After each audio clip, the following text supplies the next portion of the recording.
მოგესალმებით. ეს გახლავთ თეატრის კრიტიკოსების ვლოგი სპექტაკლის შემდეგ. ეს პროექტი დაფინანსებულია საქართველოს კულტურის სამინისტროს მიერ და ხორციელდება შოთა რუსთაველის თეატრისა და კინოს სახელმწიფო უნივერსიტეტის ხელშეწყობით. ჩვენ ამ სივრცეს გვითმობს თუმანიშვილის თეატრი, რისთვისაც მადლობას მოვახსენებთ მათ. წელს ახალი სეზონი დაიწყო და შესაბამისად მიმოვიხილავთ პრემიერებს, რომლებიც ბოლო პერიოდში შედგა საქართველოს სხვადასხვა თეატრში. ამჯერად თქვენს ყურადღებას შევაჩერებთ რუსთაველის ეროვნული თეატრის ბოლო პრემიერაზე. ეს გახლავთ გიორგი კაშიას მიერ განხორციელებული ექსპერიმენტულ სცენაზე დავით კლდიაშვილის მსხვერპლი. ბოლო პერიოდში რამდენიმე თეატრში დაიდგა ეს ნაწარმოები, მოხდა მისი სცენური ინტერპრეტაცია, მოგეხსენებათ ის არის პროზა, ქართული მწერლობის ერთ-ერთი საინტერესო ნიმუში და ასევე საინტერესო გამოვიდა სხვადასხვა ინტერპრეტაცია სხვადასხვა თეატრში. წარმოგიდგენთ დღევანდელი ვლოგის სტუმრებს, ჩემს კოლეგებს, თეატრმცოდნეებს, თეატროლოგებს, კრიტიკოსებს, თამარ ქუთათელაძეს და მაკა ვასაძეს. მადლობა, რომ მონაწილეობას იღებთ ჩვენს ვლოგში და დავიწყოთ საუბარი სპექტაკლის გარშემო გიორგი კაშიას მიერ განხორციელებული მსხვერპლი. ეს არ არის ამ ახალგაზრდა რეჟისორის პირველი შეხება კლდიაშვილთან. მან წარმატებით პირდაპირ შეგვიძლია ვთქვათ, რომ დადგა ორი კლდიაშვილის ნაწარმოები, ერთი ირინეს ბედნიერება თეატრისა და კინოს უნივერსიტეტში როგორც მაგისტრმა და შემდგომ ზუგდიდის თეატრში სამანიშვილის დედინაცვალი, ასევე წარმატებული სპექტაკლი, დიდი გამოხმაურება მოყვა მას და აეხლა მსხვერპლი. მაკა, როგორი შთაბეჭდილება დაგჭა სპექტაკლზე? სანამ სპექტაკლზე დავიწყებთ საუბარს, ლაშა, თქვენ მართალი ხართ, კლდიაშვილი ყოველთვის საქართველოში ძალიან ხშირად იდგმებოდა და იდგმება დღესაც. იმიტომ რომ მის ნაწარმოებებში ეს იქნება პროზაული ნაწარმოები თუ დრამატურგია, ასახული პრობლემები, სოციალური, პოლიტიკური თუ კულტურული პრობლემები დღესაც ძალიან აქტუალურია. აქედან გამომდინარე არ არის გასაკვირი, რომ ახალგაზრდა რეჟისორებიც დღეს კლდიაშვილს მიმართავენ მით უმეტეს იმ პოლიტიკურ და სოციალურ ვითარებაში, რაც დღეს ჩვენს ქვეყანაში ვითარდება. და სწორედ ალბათ ამიტომაც გიორგი კაშიამ, რომელმაც უკვე სტუდენტობის პერიოდიდანვე მიიქცია ყურადღება საინტერესო სპექტაკლების შექმნა, როგორც თეატრის და კინოს უნივერსიტეტის სცენაზე, სასწავლო სცენაზე, ეს იყო ირინას ბედნიერება, ეს არის ბერნარდა ალბას სახლი და მერე შემდგომ უკვე მისი ნამუშევრები ინტერესს იწვევს. ამიტომ მე როდესაც მივდიოდი რუსთაველის თეატრში, უფრო მეც მოველოდი სიმართლე რომ გითხრა. არ ვიცი რა მოხდა, იმიტომ რომ მანამდე ჩვენ ნახეთ მის მიერვე განხორციელებული სამანიშვილის დედინაცვალი ზუგდიდის თეატრში დადგმული ძალიან საინტერესო და ძალიან კარგი ნამუშევარი, მე ასე ვთვლი, ინტერპრეტაციის თვალსაზრისითაც, არტისტებთან როგორი მუშაობა, კონცეფციის თვალსაზრისითაც, არტისტებთან მუშაობის თვალსაზრისითაც და ამიტომაც, ჩემთვის იყო სხვათა შორის არ არის ცუდი ჩანაფიქრი, კონცეფცია რაც აქვს გიორგის ამ სპექტაკლში, რომ ჯერ ერთი სპექტაკლს დაარქვა მსხვერპლნი, მხოლოდ მარიე არ არის მსხვერპლი, ხო, კლდიაშვილის ამ მოთხრობაში, რომელიც სხვათა შორის ერთ-ერთი პირველი მისი მოთხრობაა. აქ არის გამოყვანილი მარინე, რომელიც არის მთელი იმ საზოგადოების, იმ სოციუმის მსხვერპლი. მარინე არის გამორჩეული ადამიანი და იცი თვითონ საზოგადოებაც მსხვერპლი გახდა, ხო? აქ კაშიასთან სპექტაკლში და მე ეს ძალიან მომეწონა, რომ თვითონაც საზოგადოების ყოველი წევრი არის მსხვერპლი, მხოლოდ მარინე არ არის. ეს ერთი. საინტერესო იყო ისიც ჩემთვის, რომ ვასილის პერსონაჟი, რომელიც კლდიაშვილის მოთხრობაში არის ასე ვთქვათ ღვთისკაცი, რომელიცაც კლინიკური სიკვდილი აქვს გავლილი და ამიტომ მე ამ საზოგადოებამ ის რამის წმინდა ნაჩერაცხა და ყველაფერს გურუც დაიყენეს, ასე ვთქვათ და ყველაფერს მას ეკითხებიან და აი აქ ამ პერსონაჟში გააერთიანა ეს არის მღვდელი და ეს არის ეს ღვთისკაცი ვასილი. მიშო არჩვაძე ასრულებს. მიშო არჩვაძე ასრულებს და სხვათა შორის ამ პერსონაჟით დაიწყო და დაასრულა სპექტაკლი კაშიამ და რა მთავარი სათქმელი ჰქონდა რომ მღვდელიც კი აი ამ სოციუმში, ანუ ღვთისმსახური ადამიანი ვერაფერს ვერ გახდა და ბოლო სცენა რაც არის, იგი განიმუსება, ანუ მღვდლის ერისკაცობაში ერისკაცო, იმიტომ რომ თვითონაც არარაობა აღმოჩნდა, რომელსაც არ შეუძლია ის ცრურწმენები, რაც არსებობს იმ საზოგადოებაში, ის რაღაცა მონური ფსიქოლოგია, რაც არსებობს ამ საზოგადოებაში, ამას შეეწინააღმდეგოს და ამას ეს აღუდგეს ხო, აქ ოღონდ აი გიორგის რა დაემართა, იცით ამ სპექტაკლის დადგმის დროს ეთქვა, ბევრი რამის ჩაყრა მოხდა ერთად და ეს არ გამოდის ხოლმე როგორც წესია. რაღაცას უნდა შეელიო. ხო, აქ აი დავითის პერსონაჟი ეს გაღატაკებული აზნაური, რომელზეც ფეფენა აუხირდება თავის რძალს, ხო, რის გამოც ხდება ყველაფერი ამ მოთხრობაში და საყვარლად მიაჩნია თავის და თავის ოჯახის დამაქცევლად მარინე და ეს დავითი. აქ შემოიტანა ფროიდისტული მომენტი, ანუ ფეფენა, რომელსაც მანანა აბრამიშვილი თამაშობს და ამ პერსონაჟებს უნდა ვთქვა. მე ვერ გავიგე დასაწყისში, ანუ მთელი თითქმის ფინალამდე მანანა აბრამიშვილის ფეფენა არის არა ჩემ აღქმაში, არა მკაცრი, თქვათ ცხოვრებისგან ისეთი, ნუ აი გაბრაზებული, გამკაცრებული ადამიანი, მას ძიმე ცხოვრება აქვს, ხო? ომისთან დიალოგის დროს ეს აღმოჩნდება, რომ იგი სულ ახალგაზრდა დაქვრივდა და მარტომ წამოაყენა თავის ოჯახის ფეხზე და როგორი გავლენიანია. და გავლენიანი. რაღაცა ძველბიჭური მანერებით თამაშობს მანანა აბრამიშვილი. მე არ ვიცი, ეს რეჟისორმა მისცა ასეთი ამოცანა, თუ თვითონ მსახიობმა გადაწყვიტა და რეჟისორს არ დაემორჩილა თუ რა მოხდა, არ ვიცი. ჩემთვის აბსოლუტურად გაუგებარი ჟესტიკულაცია, სიარულის მანერა და ასე შემდეგ. მერე ეს ფროიდისტურმა შემოიტანა რაღაცა იქ ისეთი ისინია ზმანებები, ასე ვთქვათ, სადაც მანანა აბრამიშვილის ფეფენა მოიხსნის თავშალს და თურმე აღმოჩნდება, რომ ეს ფეფენა მარინაც, ანუ მარინეც აღმოჩნდება, რომ გაყვება, ანუ კი არ ყვდება კაშიას სპექტაკლში მარინე, კი არ დაიფერფლება, როგორც კლდიაშვილთან არის მისი ცხოვრება, არამედ ანუ გაყვება დავითს სადღაც მიდინა. ხო, ანუ სამკუთხედის შექმნა ერთი კაცის გარშემო, ამ დავითის გარშემო, ესე იგი ფეფენაც მასზე მისადმი რაღაც ვნებები აქვს, ნუ მის ცოლს თავისთავად ცხადია, რომელსაც ხოჭურის რუსუდან მაყაშვილი თამაშობს, რუსკა მაყაშვილი და მინდა აღნიშნო გამოვყო მისი პერსონაჟი და ტრაგიკულ სახეს ქმნის. ნამდვილად ტრაგიკულ სახეს ქმნის და იქ რაღაცა არის. მე ნუ შეცვალა ამ ნაწარმოების მთელი ტრაგიზმამდე აქვს დავით კლდიაშვილს ამ ნაწარმოებში ამ მარინეს ბედიღბალი, ასე ვთქვათ, ანუ სოციუმი როგორ კლავს ამ ადამიანს, ახალგაზრდა ქალს, რომელიც სიცოცხლით სავსეა, ისეთია მხიარულია, უყვარს ცხოვრება და ამ დროს არის აბსოლუტურად პატრიოტანი და ისეთი ადამიანი, ხო?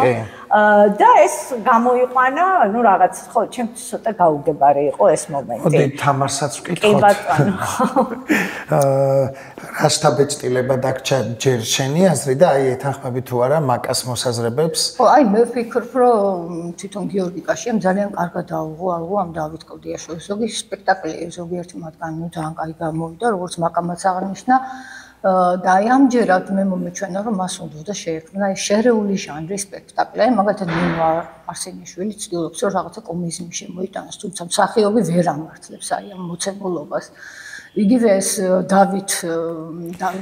დავითის შემსრულებელი, მაგრამ მე არ გამახიზიანა, იცით, ეს არის კაცი, რომელსაც მიაჩნია, რომ ის რაღაცა ისეთი არტისტულიცაა, შეუძლია ხალი მოხიბლოს. ხო,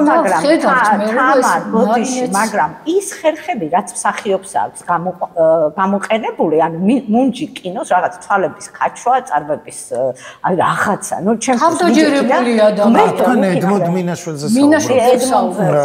არა, მე ვიგულისხმე ხელოვნურობა ნინო არსენიშვილის პერსონაჟი, აი იმდენად ხელოვნური, აი თოჯინა, სათამაშო თოჯინა ჩასმულია თითქოს სპექტაკლში. ხო, აი ამ ხრივად მე მომეჩვენა რომ შერეული ჟანრის სპექტაკლი უნდა გამოეტანა, თუმცა შეექმნა, თუმცა აი ამ შემთხვევაში თვითონ მსახიობები, ანუ შეიძლება თვითონ რეჟისორმა ვერ იმუშავა ისე როგორც საჭირო იყო, იმიტომ რომ საკმაოდ განათლებული და საინტერესო ადამიანია. მაგრამ ერთი რამე შევნიშნე, რომ ის ზუსტად მიყვება ამ კლდიაშვილისეულ თეზას. კლდიაშვილი რომ ამბობს, რომ ერიდეთო გამოსახოთო ზოგიო მსხვერპლად, ზოგი მტარვალად, ყველანი ეწირებიანო შავდნენ ცხოვრებასო და აი თითოეული მსხვერპლია, რასაკვირველი აქვს თითოეული ადამიანი, ყველას უნდა რაღაც უფრო ცივილური არსებობა და ახალი ეპოქაზე რაღაცა მხარისაბმა, მაგრამ არ გამოსდით. აი იგივე მანანა აბრამიშვილმაც მეც რა ვიცი არ გამაღიზიანა აი თქვენ წარმოედგინეთ, იმიტომ რომ ახალგაზრდა ქალია, რომელმაც ფაქტიურად თავისი ახალგაზრდობა ვერ განვლო ისე როგორც მას უნდა და ისიც პერსპექტიული პიროვნება იყო, სიმპათიურია, ტანადია, ლამაზია, აზროვნებს საინტერესო. მე არ ვამბობ თვითონ პერსონაჟზე პეპენას. მე საქმე მაგ სამსახიობოებს ესეც გასაგებია ამოიღებს სიგარეტს და ძალიან ელეგანტური. კი, აი რაღაც მომენტებში კი. სიგარეტს გაათანამედროვა, კი ბატონო, მაგრამ ნახე რა ქრაკაშია თამარ, კაშიამ ტექსტი არ შეცვალა. საერთოდ სიტყვა არ აქვს, ანუ როგორც რა ისიც სამეთყველო ენითაც მეტყველებენ კლდიაშვილის პროზაში, ეს მოთხრობაში, ეს პერსონაჟები იგივე დატოვა. ასე როგორ შეიძლება შენ თუ ათანამედროვებ ამას და ნივესალმები. მაშინ ტექსტით შეცვალე, იმიტომ რომ იგივე მანანა აბრამიშვილის თანამედროვე ქალი პერსონაჟი მეტყველებს იმენას. თუმცა მე მგონია, რომ აი ეს მანანა აბრამიშვილის ფეფენა პერსონაჟი როგორც ორი დროის ტანდემი. არა, ორი დროის ტანდემი ეგ არ იკვეთება. ის თითქოს იმ ეპოქაში დარჩა. უფრო მეტი განცდა, მე რო სპექტაკლს ვუყურებდი, მქონდა შთაბეჭდილება, რომ ეს ძველ დროში ხდება და არა დღეს. კი, ეხმიანება დღევანდელ აქტუალურ თემებს და პრობლემებს. კი, მაგრამ ხო, აი ძალიან შერეულია და ეს უკვე ეკლექტიზმია და არა სინთეზური და იყოს მე ეს პრინციპული ეკლექტიზმი რა. ხო, მაგრამ არ მგონია რომ ეს პრინციპულია. რეჟისორის ჩანაფიქრი არ იკვეთება რომ ეს პრინციპული ეკლექტიზმია. აი რასაც თქვენ მანანა აბრამიშვილის პერსონაჟზე საუბრობთ, როგორ არის ის გაკეთებული. მე მგონი რომ ჩანაფიქრი იყო მისი მასკულინურობა ამ პერსონაჟის ბიოგრაფიიდან გამომდინარე, რომ მან კაცობა გასწია თავის ოჯახში, ხო? მაგრამ როგორ არის ეს გაკეთებული, მე მგონი ამას საუბრობს მაკა. მე ამაზე ვსაუბრობ. ხო, გასაგებია. მაგრამ ნუ რა თქმა უნდა უბედური ადამიანია. რა თქმა უნდა, ის კი არა გამახსენდა ოთარანთ ქურივი. ზუსტად ისეთივე ცხოვრება ჰქონდა, როგორც ოთარანთ ქურივს და აი მომენტია ძალიან ემოციური, როდესაც გიორგი მისგან მიდის, არ მოიხედაო ჩემსკენო. ანუ ვილიამ ჩათვალა, რომ აი არის პერიოდი, როდესაც უკვე ადამიანმა ახალგაზრდა კაცმა უნდა გადაწყვიტოს, რომ გავიდეს აი ამ დედის მეურვეობიდან და ძალაუფლება აიღოს შვილზე. ძალიან კარგი პირად ცხოვრებაზე. ეს არ ახასიათებს აი ამ ბუკას და აი ამ ხრივად ძალიან უბედური ადამიანია, იმიტომ რომ შვილი არ გამოადგა, ხო, მთელი ცხოვრება ჩადო. არა, არ გამოადგა კი არა, თამარ. ესეა კლდიაშვილთანაც და სხვაჩვენს კაშიასაც ესე. არსებობენ ქალის ტიპები, როგორიც არის ფეფენა, რომელმაც თავის თავით შექმნა და ოჯახიც, ანუ მასკულინური ტიპის ქალები, რომელთაც რომლებიც მასკულინურია. კი, და რომლებიც მერე თავის შვილებს ჩაგრავენ. ეს მიზანმიმართულად ხდება და გაცნობიერებულად თუ გაუცნობიერებლად, ეს სხვა საქმე. ის შვილები ან თვითონ ხდებიან მოძალადე დედის მიერ გაზრდილები, მოძალადეები, ან ხდებიან ისინი, როგორებიც ბუკათოლორდავას პერსონაჟია, ხო? იმიტომ და აქ მინდა გითხრა. უსუსური. ასაგებია, მაგრამ იმიტომ რომ დაინახა, რომ ეს თვითონ ესეთი ლაჩარია, ხო? მაშინ არ არის ეს მამაკაცური საწყისი. და იმიტომ რომ ამან თვითონ გაზარდა თამარა. ფენამ თვითონ გაზარდა ასე. მაგრამ თვითონაც არ გააჩნია ის რაღაცა ხო, ამაში მართალია, თვითონაც არ გააჩნია. ხოლმე შემთხვევაში ჩვენ საუბრობ გაუწიოს. აი, გიორგი არ მიიხედა დედამისისკენ. რომ მიიხედა, მეიხედა, ხო? დაინახავდა ალბათ ისეთ სახელს, რომ დარჩებოდა და ვერ წავიდა. ილიასთან წახვედი, ისე დამბრუნდა კრიაშულთან. რაღაცა მისი ბიოგრაფია ძალიან მისი მათი წარსული ძალიან მაგონებს ერთად. განსხვავებული პერსონაჟები არიან გიორგი და ეს. ხო, განსხვავებული, მაგრამ ნახეთ, პიროვნებად ვერ ჩამოყალიბდა და ამ ხრივაც უბედური დედა არის, იმიტომ რომ მაგრამ მე მგონია, რომ ნებისმიერი მხატვრული სახე მაშინ არის საინტერესო, რომელსაც რამდენიმე წახნაგი აქვს და არ არის ცალსახა და სქემატური, ხო? ამ შემთხვევაში ბუკა თოლორდავას პერსონაჟი რო ჩანს ეგეთი მხოლოდ უსუსური და ერთსახოვანი არის გულდასაწყვეტი, იმიტომ რომ თვითონ ნაწარმოებშიც და სხვა ინტერპრეტაციებში რაც გვინახავს, არა მარტო ეხლა, არამედ ისტორიაში, ხო, რაც არსებობს, ეს პერსონაჟი ყოველ შემთხვევაში იბრძვის, მაგრამ მისი რესურსი არ ყოფნის შედეგზე გასვლას. რა თქმა უნდა, ლაჩარი ხარო, სულ ეძახის დედა და მე უკვე და მე რა არის, სამსახიობო შესრულებას რაც შეეხება, ბუკას მოძებნილი აქვს ერთი ჟესტი, სახის მიმიკა, უფრო სწორად. და მთელი სპექტაკლის განმავლობაში იყენებს ამ სახის მიმიკა. ყოველ შემთხვევაში მეოვნახე სპექტაკლი ასე. არ შეიძლება ხალხო ასე და რეჟისორი იმისთვის ხარ რეჟისორი რომ შენ აი რაღაცა ისეთი ნერვიული ისა და ერთ რაღაცას მიაგნო და ამას ჩაეჭიდო და მეტი არ განავითარო შენი სახე არ არის სახეები არ არის განვითარებული მოვლენათა რიგი რომელიც უნდა მიისწრაფოდეს ზეამოცანისკენ არ არის სწორად დალაგებული იმიტომ რომ ნუ არ ვიცი ხა ბევრი რამე საინტერესოდაა გაკეთებული კიდევ ერთხელ ხას უსვამ ამას აი თქვათ როდესაც ნატალია ცოლი დათოსი მიდის მისგან ვითომ გადაწყვეტს მაინც წასვლას ხო რუსკა მაყაშვილის პერსონაჟზე ვამბობ იქ თოვლის ანუ კარში სინათლის ფონზე თოვლის პანტერები ხო რაღაცები არის სცენოგრაფიაში იქნება ეს თუ სხვა რამეში დათო კურცხალიას პერსონაჟია ძალიან კარგად გაკეთებული და აღნიშნო და გამოვყო დათო კურცხალიას პერსონაჟი ასევე არც ნანა ლორთქიფანიძეს არ ქონდა ეს გადამეტებები გესმის ამ პერსონაჟებს ანუ სახიობებს რომლებიც ამ პერსონაჟებს აცოცხლებდნენ ქონდათ აი ამ იმერული რაღაცა ტიპაჟების შექმნის დროს გადაამეტეს იგივე ირაკლი მაჭარაშვილმა და ასე შემდეგ ხვდები და სულ რამდენიმე იყო რომელიც ამას არ აკეთებდა მათ შორის იყო ნანა ლორთქიფანიძეც კი ბატონო და მე დავამატებ მაკა ამბობდა რომ ძალიან შეკრულიაო სპექტაკლიო და თითქოს მიყვებაო აი მე არ დამჩაშტაბეჭდილება რომ მიყვება არა მე პირიქით დასაწყისში თამარ პირიქით არ მიდის ზეამოცანისკენ არა მარინეზე ვიძახი რომ ვითომ მიდის და არ კვდება პირიქით მე მომეჩვენა აი პირველივე მიზანსცენაში არის ეს მომენტი რომ აბანავები ხო განბანვის პერიოდია ანუ დამთავრდება მათთვის ერთი პერიოდი ცხოვრების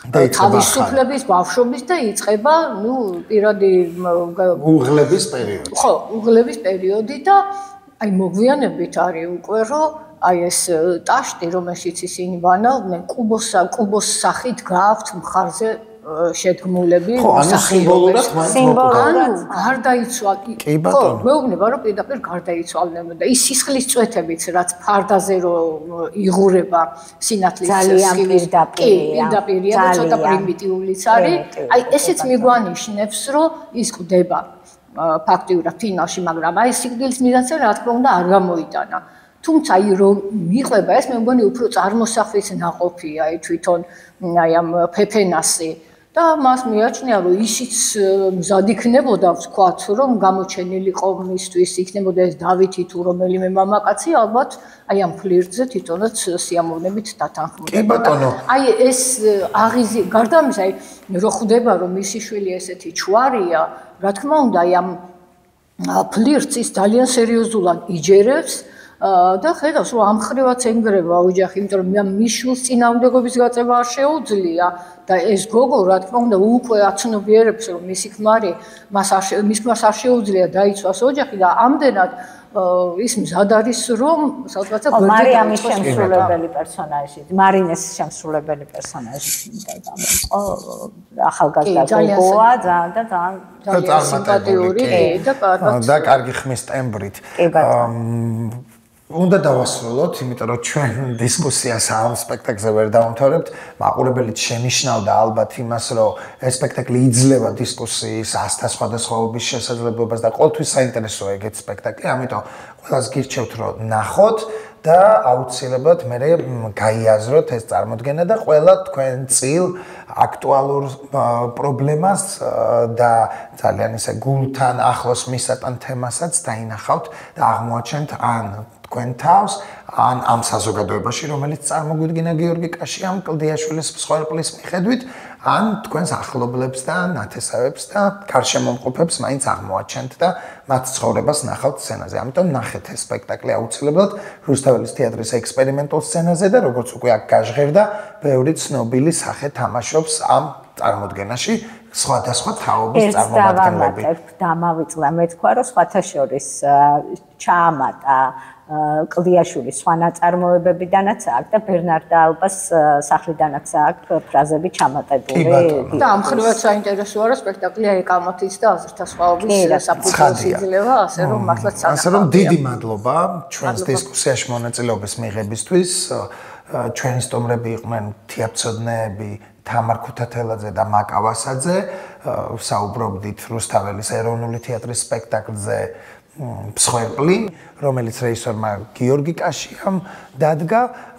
ეს პროექტი არის თეატრის შემდეგ, კრიტიკოსების ვლოგი, დისკუსია და დაფინანსებულია საქართველოს კულტურის სამინისტროს მიერ. მადლობა კიდევ ერთხელ თეატრისა და კინოს უნივერსიტეტს და რა თქმა უნდა თუმანიშვილის თეატრს, რომელიც გვითმობს ამ სივრცეს.